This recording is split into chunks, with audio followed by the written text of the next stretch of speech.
buenas tardes. Gracias a los expositores y buenas tardes a ustedes, amigos. Les voy a hablar sobre el tema que en realidad es bien amplio. Nuevas tendencias todos los días hay. En todos los quehaceres siempre hay nuevas tendencias. Particularmente les voy a hablar de ciertas tendencias en tema de empaques flexibles. Primero les voy a hacer una presentación sobre la empresa. Creo que vamos a la siguiente. Yo trabajo en Amcor. Amcor Flexibles es una empresa, ahora es una transnacional de flexibles. Yo trabajo en la planta de Perú, que anteriormente se llamaba Peruplast, era una empresa peruana fundada por capitales peruanos. Un inmigrante alemán es el que la fundó, la hizo crecer, progresar, hasta que en un momento determinado fue vendida a grupos internacionales. Finalmente fuimos comprados por Amcor, que es una empresa australiana, una transnacional, una de las más grandes en envases flexibles, y hace un mes y medio hemos comprado a la segunda más grande del mundo, que se llamaba Bemis, y ahora con esa compra la empresa Amcor se convierte en la más grande de envases flexibles del mundo y tiene una planta en el Perú. Siguiente. Para darles una idea en cifras, siguiente. El tema de lo que nosotros llamamos sustentabilidad tiene que ver con el cambio climático que se genera, además de la contaminación. La contaminación es un problema, pero lo que estamos haciendo nosotros como civilización, como sociedad, es generar con nuestra actividad económica, fabril, de fabricación, de manufactura, estamos generando cambios en el clima. Y eso tiene que ver con huella de carbono, generación de gases de invernadero, los desechos y lo que estamos haciendo para consumir nuestras reservas de carbono. Entonces ahí tenemos ciertos datos que sí se han dado, por ejemplo en el Acuerdo de París, que se fija en un determinado grado el incremento de temperatura deseable hasta fines de siglo, y actualmente estamos en camino hacia llegar a los 5 grados centígrados en lugar de los 1.5. Entonces, esa es una cifra que hay que revisar y hay que trabajar sobre eso. Estamos precipitándonos hacia llamémoslo, un cataclismo climatológico en la Tierra, aunque el señor Trump diga lo contrario. Sigamos. Sin embargo, ¿qué papel está cumpliendo el envase ahí? ¿Qué es lo que ocurre? Primero, que el envase, al cumplir una función específica para transportar, llevar, proteger y contener alimentos, esa función evita, más bien al contrario, que exista un impacto ambiental mayor en lo que nosotros conocemos como huella de carbono, gases de invernadero, porque evita que los alimentos se deterioren, al contrario, y lleguen a su sitio, a su destino, a su sitio de distribución y de consumo de manera óptima, protegidos y listos para ser consumidos. Si no existiera el envase, estamos hablando no del plástico, estamos hablando del envase. Todo lo que se fabrica como alimentos, productos de consumo masivo, productos de uso en la industria, en el hogar, tiene y va a tener que ir envasado. Entonces, la idea es ¿cuál? Dejar de envasar, imposible. La sociedad, como está desarrollada, requiere de productos que se fabrican en un sitio y llegan a otro sitio y tienen que llegar en estado óptimo. O sea, tiene que estar envasado para que pueda cumplirse esa función. ¿Cómo se lleva a cabo esa función? Primero, evitando que exista ese desperdicio que ocurre, como se ve, a un 30% de alimentos desperdiciados globalmente en toda la cadena de suministro. Ese 30% comparado con lo que es las emisiones reales de gas de invernadero, que es un 8%, es un daño mucho mayor al medio ambiente, precisamente por el deterioro y por la nueva fabricación de los productos que se deterioran para poder llegar a los mercados. Entonces, y estas son cifras, ni siquiera son cifras de nosotros, son cifras de las Naciones Unidas, por ejemplo. Entonces, el envase es una actividad necesaria, porque evita que la huella de carbono, evita que la contaminación, que la generación de gases de invernadero sea mayor. La cuestión es cómo envasar. Sigamos. Esta es una cifra previa. El desperdicio de alimentos solamente genera más contaminación, impacta más en el medio ambiente que los impactos que hacen países de gran industrialización como China y Estados Unidos. Solamente el deterioro de alimentos a nivel mundial.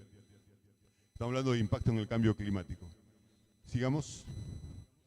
Entonces se trata de preservar los alimentos de una mejor manera, envasándolos también de una mejor manera. Creo que en el pasado la industria de envase y los envasadores y los alimentos han estado yendo de un lado a otro de lo que es el envase. Sobredimensionando el envase es una práctica mala, la misma que infradimensionar el envase. Por un lado, generamos demasiado envase cuando no se necesita, y por otro lado, deterioramos los alimentos por un envase mal diseñado. El punto es, hay un punto de quiebre en el cual el envase tiene una capacidad óptima en cuanto a cantidad de envase para proteger adecuadamente al producto, no excediéndose ni quedándose cortos en lo que es el envasado, en material de envase. ¿Ok? Sigamos. Y dentro del envase, ¿cómo se distribuyen? ¿Qué dentro de los envases? Seguramente hay cifras que uno puede cuestionar, pero estos son datos también tomados de organizaciones serias que tienen que ver con envasado. Hay diferentes tipos de envase, hay envases de plástico, envases del metal, envases de cartón, de papel, cartulina, etcétera, hasta vidrio. ¿Cuánto impacto ambiental tienen los diferentes sistemas y los diferentes materiales de envase?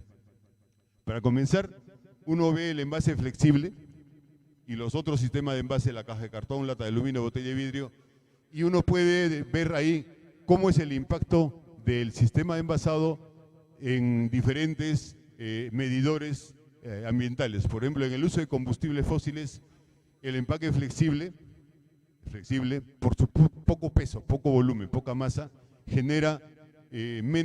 usa menos combustible fósil que el resto de productos, el resto de envases.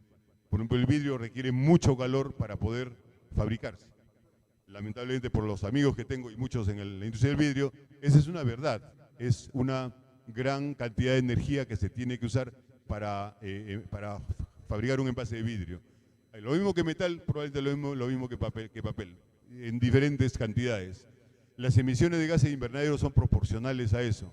Mientras más calor, más combustible se genera dióxido de carbono por la quema de combustibles, y eso es gas de invernadero. En uso de agua, igual lo mismo, el uso de agua para un envase flexible también es menor. Estas cantidades son determinadas básicamente porque el volumen, el peso, la masa de material para fabricar un envase flexible es menor, y consiguientemente sus impactos en estos indicadores ambientales son menores. Y por último, bueno, tenemos empaque del producto en porcentaje de peso. Un envase flexible llega a constituir un 3% del peso total. Si vamos a envasar 100 gramos de producto, probablemente el envase pese 3 gramos.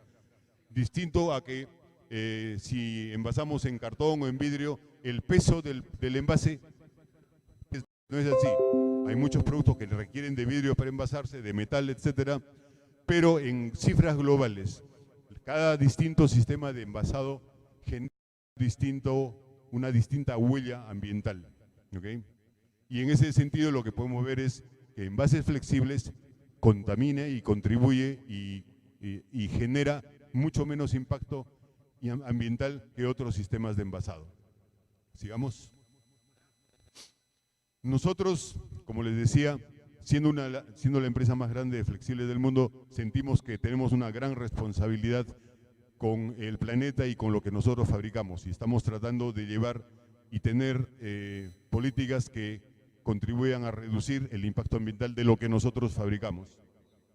Y esa es una gran tendencia. Si se trata de hablar de tendencias, es una gran tendencia, y no solamente de nosotros, sino en muchas empresas de envases, no solamente flexibles, sino en todos los envases. Cada vez generar menos residuo, menos desperdicio, ir hacia pesos más bajos, envasar con lo mínimo posible de lo que requiera el producto. ¿Okay? Nuestros ejecutivos principales, la idea nuestro CEO, por ejemplo, inició hace un año ¿cuál es la idea? Nuestro CEO, por ejemplo, inició hace un año generó una iniciativa para ver cómo empezábamos nosotros a trabajar este tema y salimos finalmente con un compromiso que hemos publicitado en el mundo. Siguiente creo es. ¿La siguiente? Ok. Esto fue una iniciativa de común que se generó comúnmente con empresas que ustedes ven ahí. Están PepsiCo, Walmart, Coca-Cola, Kraft Heinz, Walmart, Nestlé y la Fundación Ellen MacArthur, que inspiró el compromiso. Es decir, para el 2025 nos estamos comprometiendo como empresa a que todos los materiales de envasado que vamos a fabricar, todos los envases que vamos a fabricar van a ser reciclables. O sea, tecnológicamente van a poderse desechar y entrar en una cadena de reciclaje. Ese es el compromiso fundamental que estamos teniendo. El otro compromiso es que significativamente vamos a incorporar uso de materiales reciclados en los materiales que fabricamos. Al contrario de que ahora, que todo lo que usamos es material virgen, para el 2025 estamos comprometiéndonos a que significativamente vamos a utilizar materiales reciclados en los envases que nosotros fabriquemos. Y el tercero es trabajar conjuntamente con otras partes, otras entidades, otros organismos e instituciones para promover y generar actividades de reciclaje a nivel mundial, reciclaje de empaques. Entonces, ese es el compromiso en el que estamos nosotros y eso está decidiendo las actividades y las propuestas tecnológicas que estamos haciendo ya a nuestros clientes. Para eso estamos disponiendo de bastantes medios y plataformas tecnológicas para conseguirlo. Siguiente. Bueno, ese es en español, desarrollar materiales flexibles, etcétera. Bueno, estamos basándonos en 4 pilares, ¿ok? Un objetivo principal es el reducir, es decir, si antes necesitábamos un empaque de 10 gramos, ¿por qué no llevarlo a 8 gramos o a 7 gramos? Si se puede envasar lo mismo y si funciona y contiene el producto de manera adecuada y lo transporta y lo protege, ¿por qué no envasar en 8 gramos en lugar de 10? Reutilizar significa, está dentro de nuestro propósito de usar materiales reciclados. Vamos a reutilizar los materiales que ya han sido utilizados una vez y los vamos a volver a usar, reciclándolo y usando los materiales reciclados en nuestras cadenas productivas. Renovable, en el sentido que nosotros vamos a empezar a usar, y estamos ya haciéndolo, usando materiales que provengan de fuentes renovables. Cuando nosotros hablamos de plástico, normalmente nos referimos a la química del petróleo, a la petroquímica, a partir de la cual se generan y se sintetizan los diferentes plásticos, pero no es la única manera de fabricar plásticos. Hay muchas experiencias comerciales ya, en Brasil ya es una realidad, de plásticos que se fabrican a partir de cultivos agrícolas. De la caña de azúcar, por ejemplo, ya existen en Brasil oferta de productos que tienen que ver y se fabrican a partir de la caña. Polietileno, que normalmente viene de la química del etileno que se obtiene del petróleo, ahora también se puede fabricar a partir de etileno obtenido de la destilación del etanol de la caña de azúcar. Y eso ya es una realidad en Brasil. Y por último, reciclable, que se refiere a lo que nosotros hemos propuesto como compromiso. Vamos a generar y fabricar todos los materiales a partir del 2025 de tal manera que sean reciclables. Eso restringe, en el estado actual de la técnica, restringe muchos de los plásticos y materiales que nosotros usábamos. Eso para nosotros significa, por ejemplo, empezar a prescindir del aluminio, empezar a prescindir de poliéster, de poliamidas, de nylons, etcétera, materiales que antes y ahora actualmente utilizamos, pero tenemos que sustituirlos con materiales que sí sean reciclables. Los que he dicho anteriormente no lo son. ¿Okay? Siguiente. Como a manera de ejemplo, les voy a graficar, les voy a presentar casos, un caso, diríamos que real, no tiene viabilidad comercial todavía, pero es un caso real en el cual la propuesta nuestra de reducir, renovar, reciclar, etcétera, se grafica en lo que estamos presentando acá. Por ejemplo, En el caso de reducir, nosotros fabricamos un laminado que se llama BOPP polietileno. Es un polipropileno biorientado laminado a un polietileno. Es un material compuesto, son dos plásticos distintos, polipropileno y polietileno, pero que son, por suerte para nosotros, reciclables. La mezcla es reciclable. O sea, este laminado de por sí ya es un material reciclable. Cumplimos con este objetivo del 2025, pero ¿qué hay del envase y del peso del envase y de la forma y de la cantidad de envase?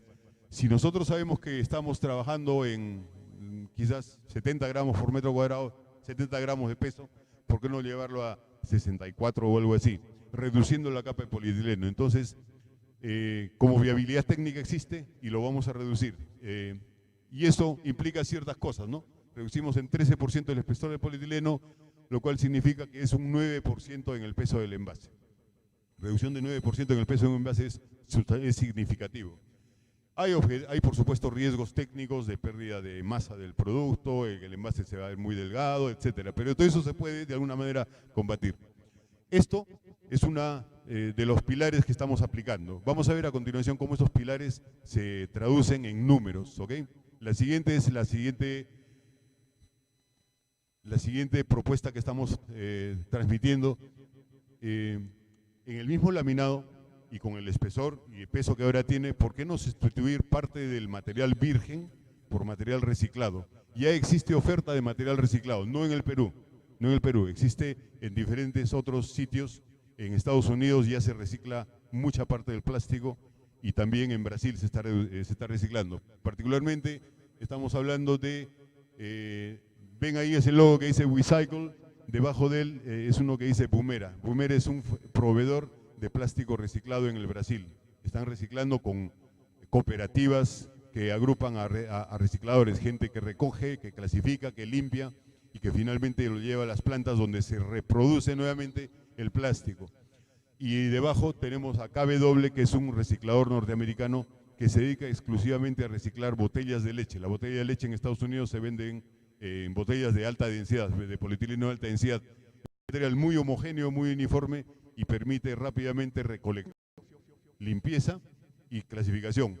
Entonces, en Estados Unidos este plástico reciclado viene como insumo, es un insumo de propiedades muy homogéneas, al contrario que los polietilenos que se reciclan indiscriminadamente sin clasificarlos y uno cuando lo compra tiene propiedades muy variables. Entonces, ya hemos hecho el ejercicio y hasta hemos fabricado materiales acá con ciertos porcentajes de material reciclado, hasta 30% de sustitución del polietileno por el polietileno reciclado, con, por supuesto, beneficios y riesgos técnicos que tienen que ver con el uso de material reciclado. El material reciclado ya tiene un desgaste, ya tiene unas ciertas características y propiedades que se han reducido, ¿okay?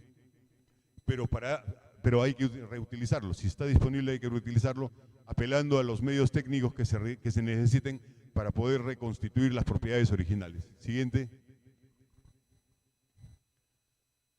Y este es lo otro que le decía, el renovable, es decir, ¿por qué no, si es que ya existe posibilidad de conseguir resinas y plásticos que se sintetizan, se fabrican a partir de cultivos, ya no del petróleo, ¿por qué no utilizarlo? Entonces, ya existe la oferta de Brasil, por ejemplo, de polietilenos que ya son fabricados a partir de caña de azúcar.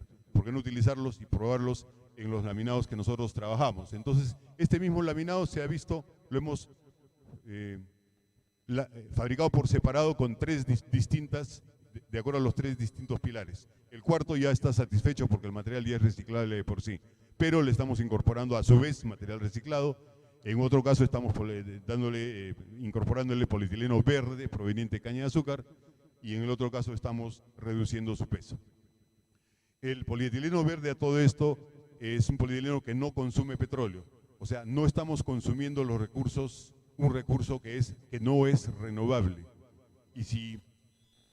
Y de acuerdo a lo que es el término de sustentabilidad, creo que se usa mucho en estos días para cualquier cosa que tiene que ser sustentable. En realidad el concepto de sustentabilidad significa que lo que usemos ahora, lo que fabriquemos ahora, lo que consumamos ahora, no debe de ninguna manera reducir lo que nuestros hijos y nietos van a consumir. Si nos consumimos ahora todo el petróleo o las reservas de petróleo, ¿qué es lo que las generaciones que nos siguen van a poder consumir?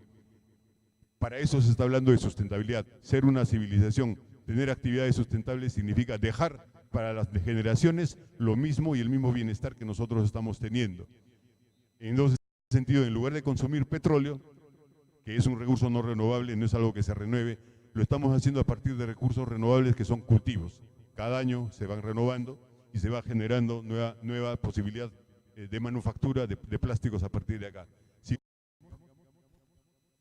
Ok, todos esos experimentos los hemos llevado a una plataforma de cálculo que nosotros tenemos que se llama ACET y que nos permite calcular el impacto ambiental de un material determinado. Y lo hace en términos de 3 variables de impacto ambiental. La única variable no es huella de carbono, es una de las variables de impacto ambiental, la huella de carbono, pero otras variables son, como vamos a ver a continuación, el consumo de energía y el consumo de agua, porque ambas, también consumir agua es un daño al medio ambiente, o contaminarla, y también el consumir energía en exceso. Entonces, en el caso de generación de gases de invernadero, la línea base es lo que fabricamos ahora. Cuando lo reducimos, donde dice reducir, bajamos en casi 8% la huella de carbono de este material de envasado. Eso ya es bastante interesante, bastante meritorio. Si en lugar de reducir solamente a ese material, lo fabricamos a partir de polietileno verde, bajamos una cierta cantidad, estamos en 90 y algo, y el renovable de por sí, creo que la cifra está mal, no es 90, es algo más, 98, 97, ¿okay? De por sí ya tiene una pequeña reducción, pero no un impacto tan fuerte.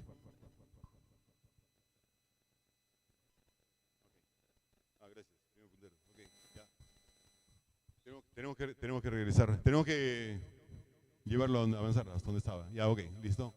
Ok. Sí, ahora vienen las herramientas potentes. ¿Qué pasa si además de reducir, renovamos, por ejemplo?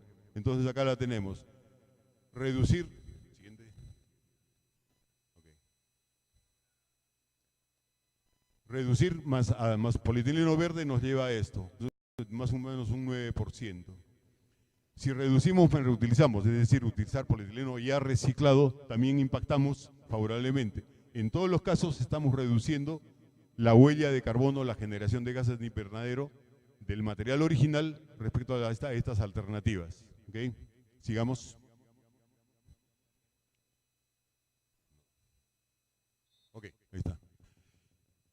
Esta cifra también es interesante, el consumo de agua. Cuando nosotros tenemos la línea base acá y nosotros reducimos el espesor, proporcionalmente menos material, por supuesto, menos generación de agua.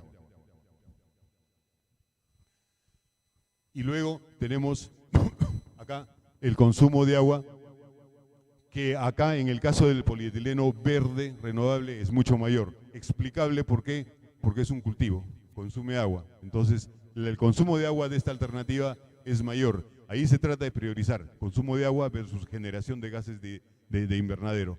¿Qué nos interesa? ¿En qué realidad estamos? ¿Okay? La utilización de polietileno verde más reducción de peso, por supuesto, siempre lo baja. Reducción de peso más reutilización, o sea, utilizar polietileno reciclado. No usa en absoluto prácticamente nada de agua, como ustedes pueden ver. Y bueno, la unión de las tres no es algo interesante porque parecería que es mejor reducción más reutilización. Y por último, tenemos uso de energía primaria. La energía es un activo sumamente importante para nuestra sociedad, energía, que la conseguimos a partir de petróleo, de centrales hidroeléctricas, de generación por células solares, etc. Pero el fuerte en el mundo es generación de energía a partir de petróleo, quemando petróleo. Entonces, en ese caso tenemos la línea base nuevamente. La reducción de peso implica necesariamente y proporcionalmente una reducción en el consumo de energía, pero miren cómo va la parte de polietileno verde. En lugar de, en las centrales de petróleo, con craqueo catalítico, etcétera, la fabricación del plástico. En lugar de eso, la fabricación del plástico verde consume menos energía que sus contrapartes, por ejemplo, solamente de petróleo. Reducir más reutilizar es un poco más alto, al contrario que el caso pasado. Y por último, las 3 alternativas juntas. Hablando de 4 alternativas en realidad: reciclaje, reducir, reciclar y todo. ¿Okay? Entonces acá ustedes pueden ver, y esa es una plataforma que estamos utilizando para nosotros rediseñar los empaques en la gran tarea que se nos viene a nosotros como empresa fabricante de productos de materiales de envases flexibles. Queremos y estamos pensando en el mundo, en la sociedad. Queremos impactar lo menos posible y estamos aplicando tecnología y todos los medios que la ciencia y la tecnología nos dan para poder llegar a resultados que puedan ser reciclables. Entonces, hay muchos avances. Por ejemplo, el aluminio, creemos que podemos reemplazarlo con materiales de muy alta barrera, polipropilenos de muy alta barrera, que se están investigando en laboratorios nuestros en Suiza. De hecho, ya tenemos un prototipo que tiene barreras similares a las del aluminio, con un BOPP que está recubierto con dióxido de silicio. Reciclable. Y por ahí, no solamente nosotros somos los que vamos a tener que cambiar. La industria de fabricantes de máquinas envasadoras tienen que empezar a pensar también que el poliéster, que era su gran amigo, ya no lo van a tener. Van a tener que acostumbrarse a un caballero sumamente quisquilloso y complicado que es el BOPP, por ejemplo, que es bien difícil de manejar, de trabajar en una envasadora, pero es eso o eso. Así va a ser. Y no solamente estamos nosotros fabricando, los fabricantes, están Coca-Cola, está Walmart, están un montón de empresas que están dispuestas a sacrificar algo para obtener esto, reciclabilidad. Es un trade-off, algo se tiene que sacrificar para obtener un bien superior. ¿Ok? No sé si eso contesta tu pregunta. Sí, gracias. Hola Eduardo. Hola Romina. Una pregunta. Vas a tener que hablar más alto que el que está detrás, creo. Sí, sobre las opciones que has propuesto de polietileno, tanto el polietileno verde como el reciclado, ¿cuáles son las restricciones de máquina, de proceso? Y si hay alguna restricción también aparte de disponibilidad en el mercado. Perdón, tú estás preguntando sobre las restricciones que ya existirían con materiales de polietileno, por ejemplo, solamente. Claro, yo estoy interesada en implementar materiales con polietileno, pero si es polietileno verde, ¿qué restricciones tendría yo en máquina, por ejemplo? ¿De sellado? ¿Tiene algún tipo de implicación? Sí, mira, las soluciones que van de un polietileno a otro polietileno muy probablemente requieran muy pocos cambios, muy poco sacrificio por parte del usuario final, digamos el usuario intermedio, que podrían ser ustedes, el usuario industrial. Cuando se cambia de polietileno a polietileno, por ejemplo, si tú cambias del polietileno virgen basado en la química del petróleo por un polietileno de caña, estamos sustituyendo un polietileno por otro, exactamente iguales, no va a haber cambio. Igualito va a durar 700 años la bolsita de ese polietileno de la caña. Igualito va a durar, no es que se degrada o todo, es un polietileno, químicamente es exactamente igual al de su contraparte de petróleo. Ahí no vas a tener mucho cambio. Pero si tú estás yendo de un laminado, como era la pregunta de Peter, si estás yendo de un laminado que tiene poliéster a un laminado que ya no tiene poliéster y que tiene solamente materiales reciclables como polipropileno o polietileno solamente, sí vas a tener cambios. Vas a tener que sacrificar, ahorita, en este momento, velocidad, seguridad, no seguridad del sello, pero sí apariencia. La apariencia también ya no es tan buena. Se van a sacrificar cosas como esa. Por eso también estamos trabajando con fabricantes de maquinaria para que los elementos mecánicos, todos pensados en función a materiales nobles como poliéster, como papel, ahora no, tienen que pensar que tienen un material sumamente delicado, muy complicado, que al calor reacciona de manera inmediata y se deforma y se pone como un chicle a la hora que tú le sometes algo de calor. Y van a tener que discurrir sistemas que permitan trabajar estos materiales. De hecho, ya tenemos máquinas que fabrican envases en nuestra planta que ya están pensadas para trabajar polipropileno. Ellos están felices porque ellos fabrican polipropileno. Buena, ingeniero. Mire, en Berlín y en Holanda, yo soy marquetero ya, soy publicista. Y en Berlín y Holanda me pareció fome, bien aburrido los supermercados. ¿Por qué? Aburrido, fome. Fome. Ahora estoy tomando conciencia por qué son fome. Vi las estanterías, todo el merchandising, los envases de leche eran todos muy parecidos. A un color, las tintas no muy agresivas, los colores. O sea, ¿cómo le puedo decir? Parece, que pienso como usted está hablando, que se han puesto de acuerdo en toda la producción. Han dejado un poco los egos corporativos de cada uno y han transado por más que nada un pensamiento solidario. Y se ve las leches muy parecidas una a las otras, son colores suaves, tinta poco agresiva, muy similar la competencia, no como usted va a un Plaza B acá o un Totus, ve envase extraño, con decoración con plástico, ¿entiende? O sea, yo creo que las tendencias, igual que la cerveza.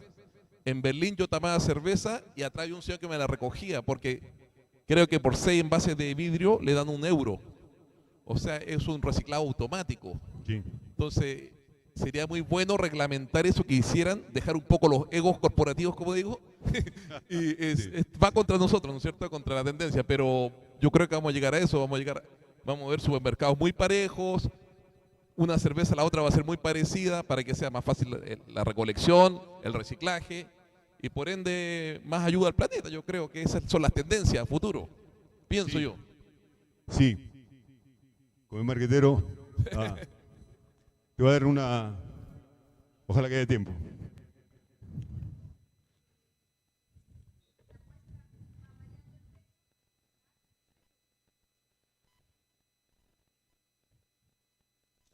Ok.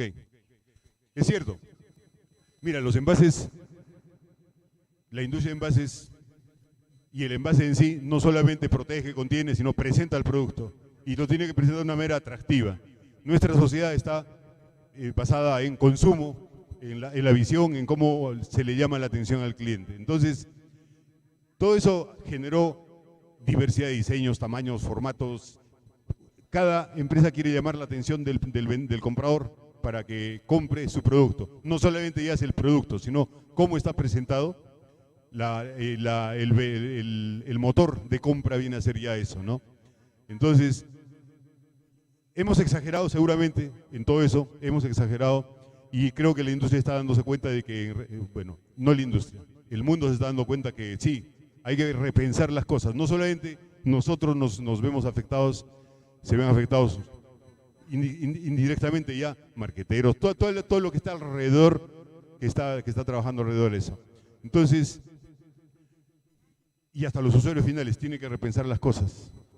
Tiene que sacrificarse, reingeniería de todo el mundo, todos tenemos que pensar. El aspecto gráfico, intensidad, ya no sé, excesos de adornos y de cosas que en un envase que solamente sirve para contener un producto y llevarlo. ¿Ok? Agárralo. Ese es un ejemplo de un envase, es un envase compostable. Compostable, o sea, uno lo tira a la tierra, no se recicla, la tira a la tierra y seguramente en 3 meses eso ya está convertido en terreno, en tierra. Me lo devuelven después, ese es el único ejemplo que tengo ahí. Ok, y ese es un plástico que se llama PLA, ácido poliláctico. ¿Okay? Fue lanzado en el 2004, una iniciativa de Cargill con Dow, generaron este plástico súper interesante, permitía ser transformado en lámina, ideal como para sustituir lo que actualmente se envasaba, los productos de esta empresa, no voy a decir quién es, una empresa lanzó un producto envasado en este material. Y era una empresa de consumo masivo, de snacks. Entonces, lanzaron con bombos y platillos el primer material compostable, amigable con el medio ambiente, el 2004. Y la verdad que es un objetivo bastante loable. Pero ¿qué pasó? Que el empaque, ¿quién lo tiene?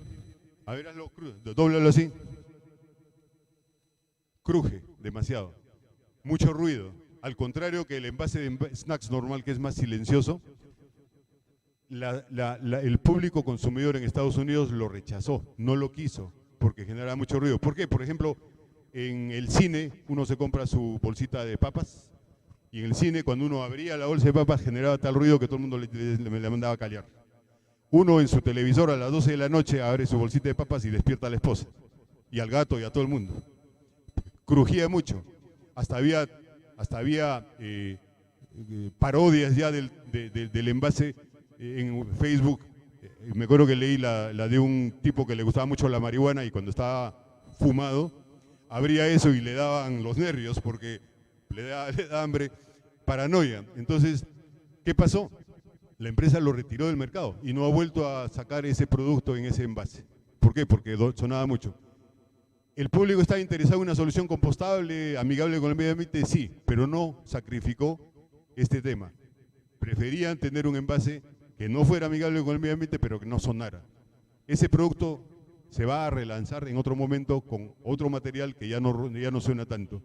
Finalmente, todo el producto que se fabricó y todo el envase se comercializó en otro país, pero con una oferta. Le daban un par de audífonos, tapaoídos, junto con la bolsa del envase. ¿Ah? Claro, si no suena, pues, creo que nadie lo pensó. Buena idea, yo creo que debieron consultar en ese momento contigo. Sí. Pero es una cuestión gráfica, es para decirles que todos estamos involucrados, todos estamos metidos en este tema. Ustedes también, público, consumidor.